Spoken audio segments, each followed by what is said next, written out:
في حاجات حصلت انت ممكن ما تكونش عارفها عن ريال مدريد، ولازم نعرفها ولازم تبقى عندك خلفية عنها.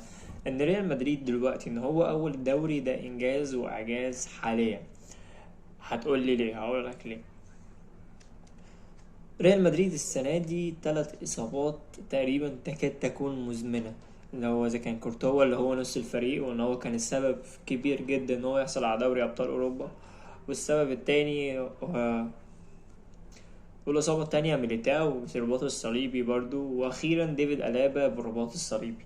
يعني ريال مدريد ماشي في سباق الدوري ومتفوق واخد أول الدوري ولسه محافظ على صدارة الدوري وهو عنده 3 إصابات. ده دول التلاتة اللي جايين لهم رباط صليبي في 4 شهور بس. 3 لعيبة جالهم إصابات بالرباط الصليبي، ودي صعبة وما بتحصلش يعني. صعب، ما شفتهاش قبل كده كتير يعني. ده حاجة. ده غير بقى الاصابات اللي بتقعد شهر واكتر، اذا كانت بلينجهام، سيبايوس، فينيسيوس. لعيبه كتير جدا، لان اخر ماتش اصلا ما كناش لاقيين مساكين. احنا مش عارفين هيلعبوا مين. اللي عامله انشيلوتي حاليا مع ريال مدريد هو حاجه كبيره، وحاجه تضاف لانشيلوتي ان هو لسه محافظ على كيان الفريق ومحافظ على هويته وعمال يكسب بغض النظر عن سوء الاداء. انا معاك في سوء الاداء، وسوء الاداء وحش جدا، ولكن هو محافظ على اداء ريال مدريد لحد دلوقتي على صدارة الدوري، وده اللي مطلوب حاليا. تاني حاجة لما نتكلم عن انشيلوتي، توجه لأي حد فيهم إن الصفقات الشتوية السنة دي داخلين الميركاتو الشتوي عايزين مدافع. يعني إيه؟ يعني إحنا داخلين الميركاتو الشتوي إذا كان ريال مدريد أو أنشيلوتي أو بريز، إحنا بنتكلم على مدافع ولازم نشتري مدافع. وخلاص بقى، لأن عندك إصابات ورباط صليبي وتلاتة من أهم اللعيبة، ده غير كمان أصلا الكبة اللي جايبينه حارس البديل اتصاب. فإحنا لازم نجيب مدافع.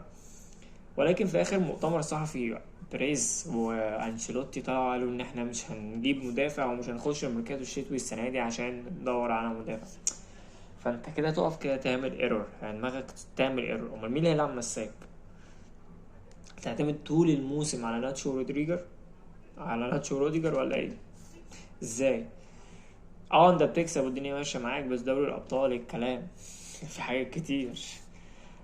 فانا مش عارف التصريح ده ايه حكايته، او ازاي قالوا حاجه زي كده. يعني ازاي هم هيخشوا ميركاتو الشتوي اصلا من غير صفقات في الدفاع؟ في الدفاع في الدفاع وده موضوع مهم جدا. انت مندي، لابا، ميليتاو اتصابوا. اهم 2 عندك بيلعبوا مساكين اتصابوا. لازم مدافع، يعني لازم مدافع، لان لو حد اتصاب من المدافعين التانيين مفيش حد يلعب مساك. مين هيلعب مساك؟ كامافينجا لعب مساك اخر ماتش. هو في ايه؟ انا مش عارف. لو حد عارف اي حاجه يا ريت يقول لي ايه اللي ممكن يحصل الصراحه، لان حاجه غريبه مش داخل دماغي خالص.